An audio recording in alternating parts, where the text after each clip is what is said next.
Não há dúvidas, os dinossauros existiram.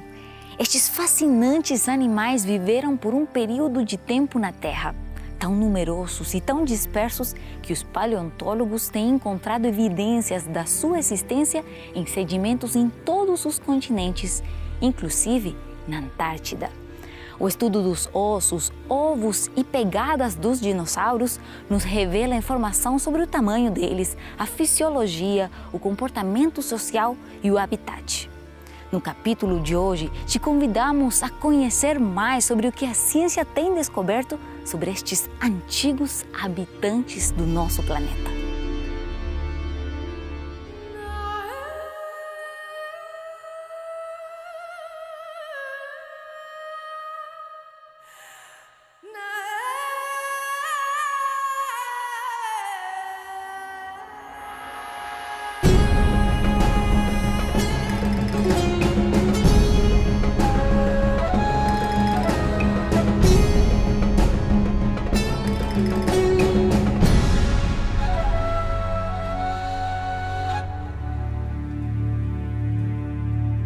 Reconhecer a existência dos dinossauros e estudar sobre os impressionantes vestígios de sua passagem pela Terra abre ante nós uma história de um mundo até o momento pouco conhecida.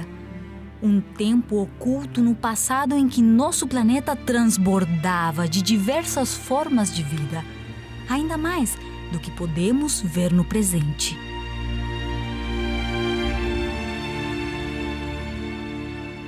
When we look at diversity in our modern environments, it's no surprise if we look at the ecosystems across the world that there's a diverse array of wildlife. There's thousands of species of reptiles and birds. So what would it look like with dinosaurs? You know, we find some dinosaur skeletons and you see the dinosaurs that are in Jurassic Park and you think, well, that's all there is. There's T-Rex and Velociraptor and a Brachiosaurus. But really, dinosaurs were probably just as diverse as modern day reptiles that fit many different ecological niches. A lot of people just think of dinosaurs, once again, as kind of like it's just a big reptile, it's like a giant crocodile or something. But they're actually incredibly diverse animals. So when you're talking about just simply their ecology, you have carnivores and herbivores and omnivores, just like you'd expect. You have dinosaurs that specifically eat fish, things like spinosaurs, and then you have huge size differences too. You have dinosaurs that full grown, you could have on your lap if you wanted, although it might hurt you or something. I guess you might not want to do that, but you know, essentially about the size of a chicken. You also had dinosaurs that are the largest living land animals we've ever had, and possibly the longest vertebrate animals we've ever had, things like the really big sauropods. And then when you actually talk about your types of dinosaurs, I mean, you have really amazing diversity. I think a good analogy would be the mammals that we see today, that we have mammals that are herd animals with horns on their heads, you know, and you would have the same thing. You have things like Triceratops. And then you also have meat-eating mammals today, like lions and cheetahs and things, where you have large meat eaters like a T-Rex, and you have very small ones like a Velociraptor or a Compsognathus. You also have dinosaurs with really, really long necks and really long tails, like sauropods. You have dinosaurs with armor on their backs, like Ankylosaurus and Stegosaurus. My personal favorite is the Pachycephalosaurus, which walks on two legs, but it has a skull on its head, or I guess its skull is its head. It has a dome on its head that is up to 9 or 10 inches thick, a solid bone.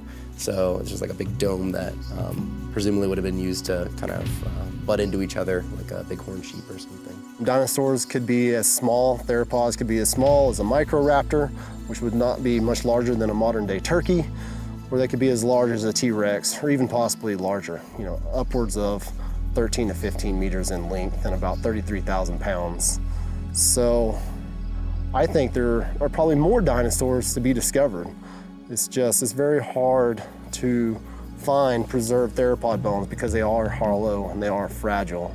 So we're probably only seeing just a small bit of what was around at that time. Existem atualmente mais de 600 tipos de dinossauros que foram devidamente classificados e catalogados segundo sua espécie.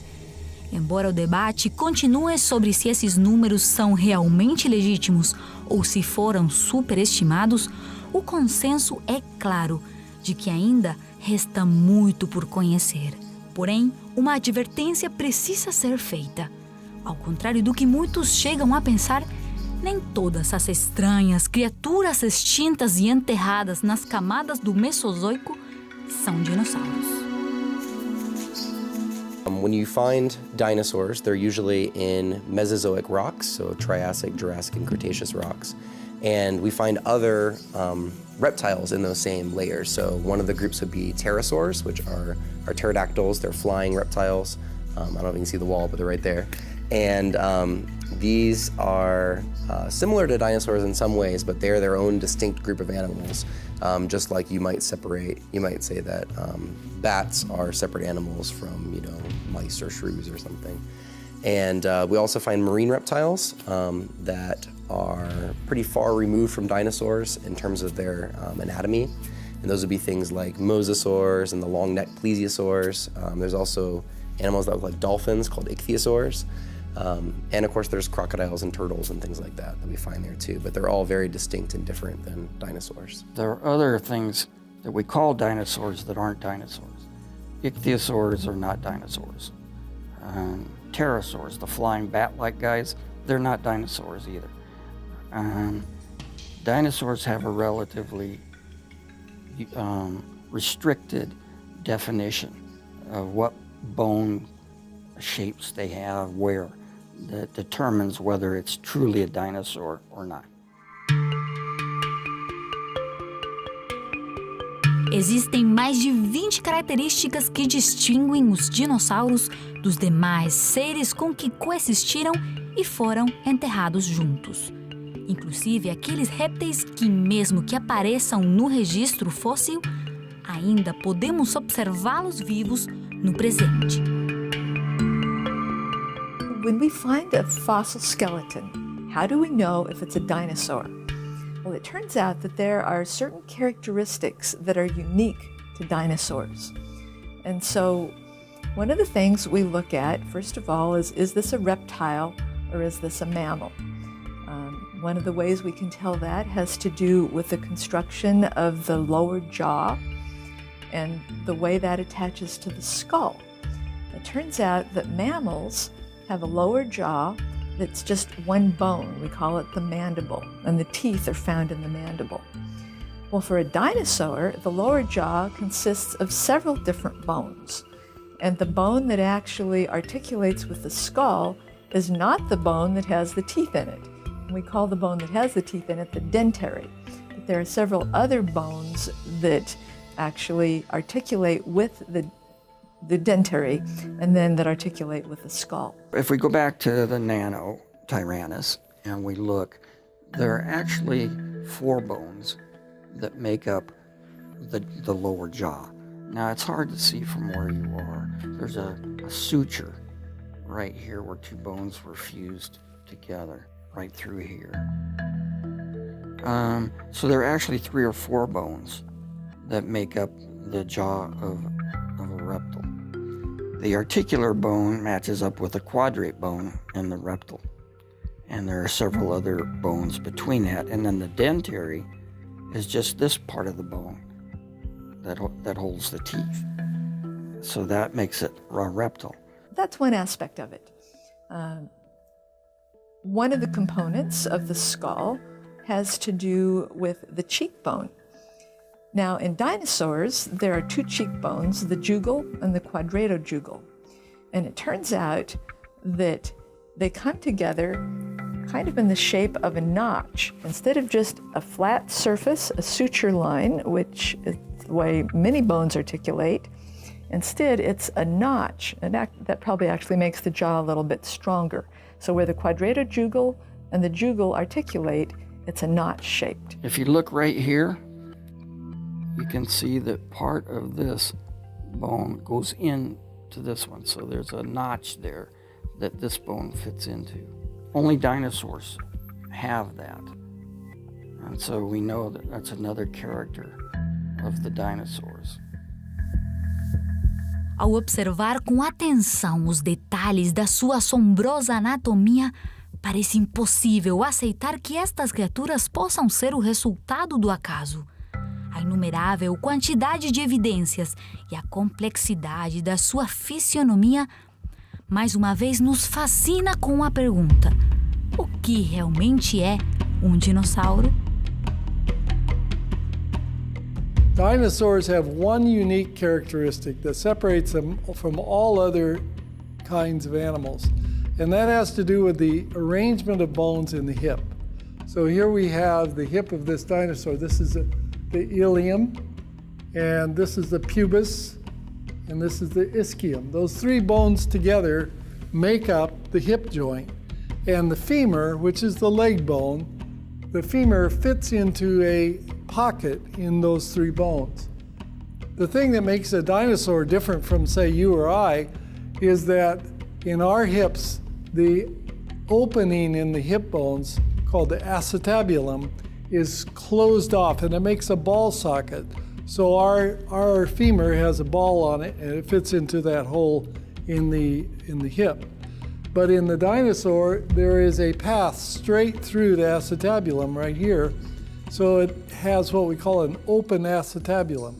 That characteristic is present in all dinosaurs and not in any other reptile or any other form. The head of the femur goes into the socket. And because it's a ball and socket, it can move any direction. So we can move our legs out and down and back and forward and in because ours is a ball and socket. The dinosaurs have a different structure. They have a hole that goes clear through the hip bone. And the femur, the head of the femur, is actually shaped like a cylinder, like a soda pop can, rather than round like a ball. And this soda pop can fits in the hole and goes back and forth like this. That means that the dinosaur can move very well back and forth. It's great for running, jumping, hopping. It's not great for turning because it's hard to turn that cylinder in there. And so it restricts their movements in some directions and favorables their movements forward and backward. That's called a fully open acetabulum. That means that hole goes all the way through the hip, and the soda pop can top to the femur goes in that hole. A própria dinâmica do funcionamento do seu quadril permitia os dinossauros a se colocarem de pé sobre suas patas traseiras eretas, de forma similar a grande parte dos mamíferos modernos, mas diferente da maioria dos outros répteis, cujas extremidades se estendem para os lados.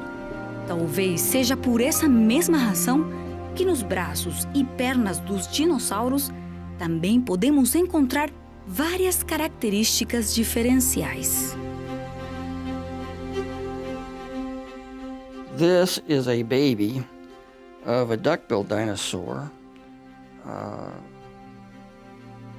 Anatosaurus annectans, from our quarry in eastern Wyoming.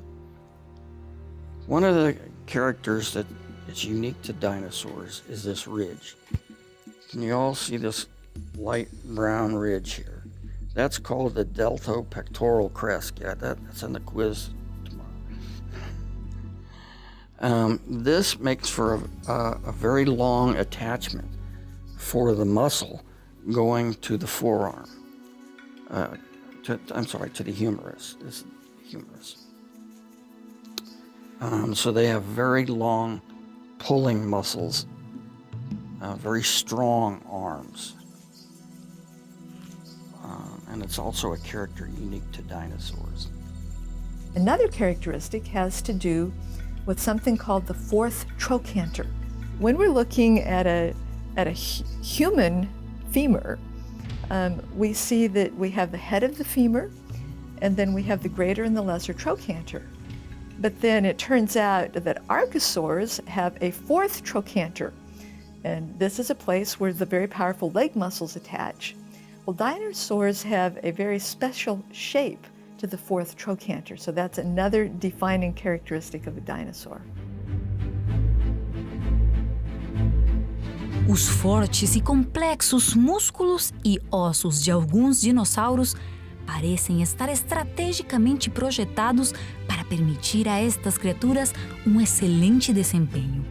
Talvez uma das suas características mais particulares seja o formato do seu crânio. O que será que descobriremos ao estudar profundamente a estrutura que acomoda dentes tão afiados e complexos? Ou talvez o que pareceriam ser evidências de grandes e assustadores olhos? E o que dizer dos extraordinários chifres e golas ósseas que alguns usavam com destreza? Another characteristic of reptiles and of dinosaurs in particular is that they have holes in their heads that are unique. The dinosaur I'm looking at here has a large opening here on the side. This is the inferior temporal fenestra. And then up on top, you can't see this really in the camera, is another opening, the superior temporal fenestra. And together these make this animal what's called a diapsid, or it has two openings into the skull. Those are usually thought to be the exit points for the musculature that operates the jaw. So the more holes they have in the skull, the stronger the bite can be. The purpose of those fenestrae is it makes the skull lighter in weight. It also provides a place for muscle attachment. And one of the classifications has to do with two fenestra in the temporal area of the skull. It turns out that there are some creatures that only have one fenestra in the upper aspect of the skull. There's others, those are the euryapsids. There's others that have a fenestra more in the lower cheek area, those are the synapsids. Well, diapsids have both of those holes, the upper and the lower fenestra in the temporal area, and those are called diapsids. Dinosaurs are diapsids, but there's a subgrouping of diapsids called archosaurs. Archosaurs have another fenestra in front of the eye. That's called the antorbital fenestra, in front of the orbit. So if we find a skull and we're wondering, well, is this a dinosaur or is it not? First of all, we'll look and see, does it have two temporal fenestra? If it does, that means it's a diapsid. Well, it might be a dinosaur, but it might not be. Well, then we look to see, does it have an antorbital fenestra? Well, if it does, that means it's an archosaur, but there are some other kinds of archosaurs besides dinosaurs. For example, lepidosaurs, snakes and lizards, are a different group completely. But if we find that we have the diapsid skull plus the antorbital fenestra that makes it an archosaur, then we look for these other characteristics to see if it's a dinosaur. Depois de analisar detalhadamente as características do esqueleto de um dinossauro e, finalmente, reconhecê-lo como tal, ainda será possível observar outros fatores relacionados à espécie a que este pertence. Para isso, primeiro devemos prestar atenção aos seus quadris. Depois, a quantidade de dedos em seus pés. E à medida que vamos conhecendo mais e mais características, poderemos começar a classificá-los no que a ciência denomina como cladograma dos dinossauros. We can think of the cladogram as kind of a ladder. And each step you go, or rung you go up the ladder, you're going to add some new character. Now, whether that character came from evolution or whether that's an indication of God's designs is one for your worldview to tell you about.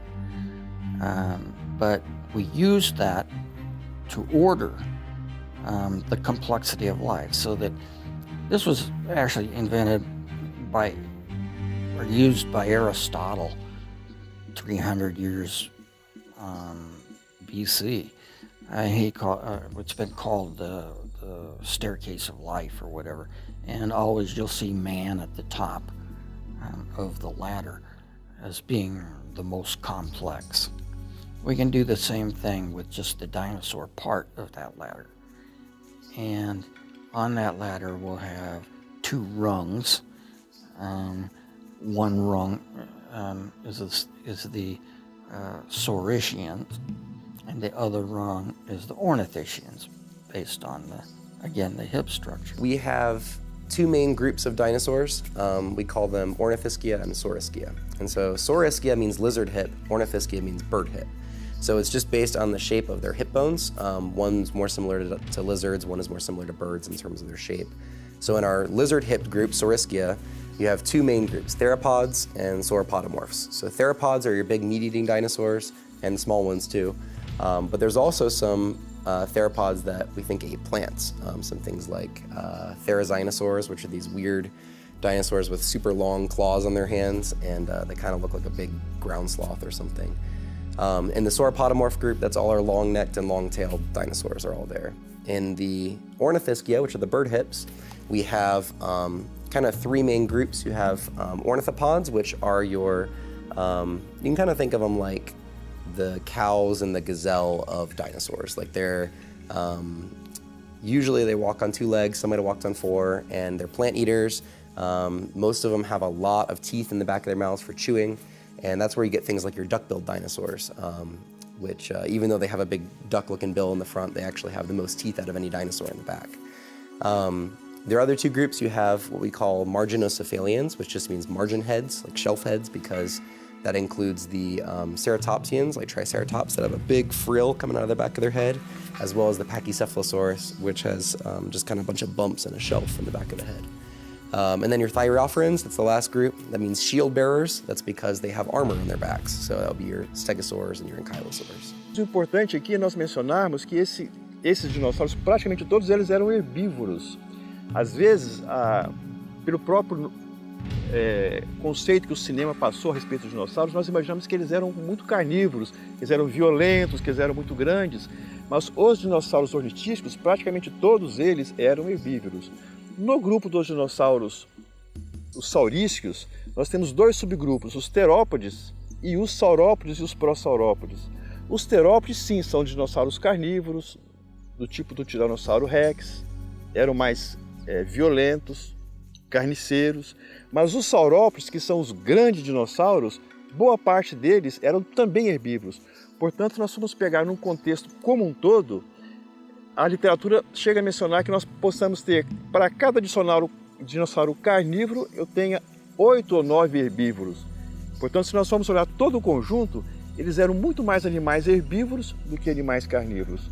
Outro aspecto importante é com o tamanho dos dinossauros. Se nós formos observar que os saurópodes eram talvez os maiores, como o argentinossauro, que talvez seja o maior dinossauro, eles eram herbívoros, não eram predadores. Portanto, essa imagem de que os grandes dinossauros eram os maiores, eram carniceiros, ela não é muito correta, já que nós sabemos que hoje os maiores eram herbívoros e, portanto, não eram predadores, eles eram presas. So when we think of dinosaurs, we like to think about what we see in Jurassic Park. So they're all out to get us and they're all out to eat us. But really, not all dinosaurs were big, aggressive predators. A lot of dinosaurs probably had the intelligence to interact with one another. Dinosaurs had the capacity to care for offspring, just like we see in modern crocodiles. So they're probably very caring animals as far as to other dinosaurs of their kind and to their offspring. Very few dinosaurs were as big and ferocious as Tyrannosaurus rex. Actually, most were much, much smaller, closer to the size of an ostrich or turkey, that would pose really no threat to human beings. O estudo dos ossos, ovos e pegadas de dinossauros tem proporcionado valiosas informações sobre seu tamanho, fisiologia, comportamento social e habitat. Os dinossauros foram os maiores animais terrestres que viveram alguma vez no nosso planeta, ainda que algumas das espécies também eram pequenas. Mas há algo que todas elas têm em comum. Esses animais estavam muito bem adaptados a seus habitats naturais, que incluíam áreas ao longo de rios, praias, encostas de lagos, florestas pantanos, desertos e planícies.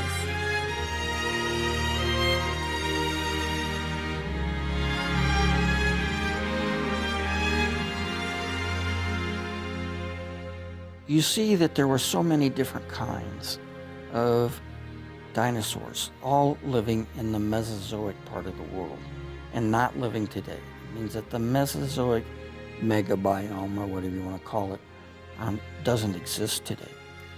But dinosaurs are filling all of the niches that mammals are filling today in our world. You had the dolphin and whale equivalent in the ichthyosaur. You had the big plant eaters, like the rhino and the Centroceratops. You have the big meat eaters, like the bear, grizzly bear, and the raptors or whatever. So all of the kinds of ways you can make a living in the Cenozoic was filled with a reptile in the Mesozoic, what we used to call reptile. There were just hundreds of species of mammals today, and there are probably hundreds of species of dinosaurs in the Mesozoic. They're just very diverse and filling roles. And this relates a little bit to the creation-evolution controversy. Habitats are very, very complex. If you try and work out a food web, a food chain, and try and figure out who eats who and where you are on the food chain and things like that, the same thing applies to dinosaurs. If something as complex as our modern environment is so complex that it needs a designer, then that applies to the Mesozoic as well. The Mesozoic habitats or biomes were equally well developed as mammals are today. So you're not increasing, if things are supposedly evolved, you're not increasing the diversity. You're changing what the diversity is made up of. So that niche will be filled by something at this elevation, something else. The niche in South America may be filled by something different than North America, and so on. But the dinosaur world, part of the world, the middle part, is just as fantastically designed as our world is.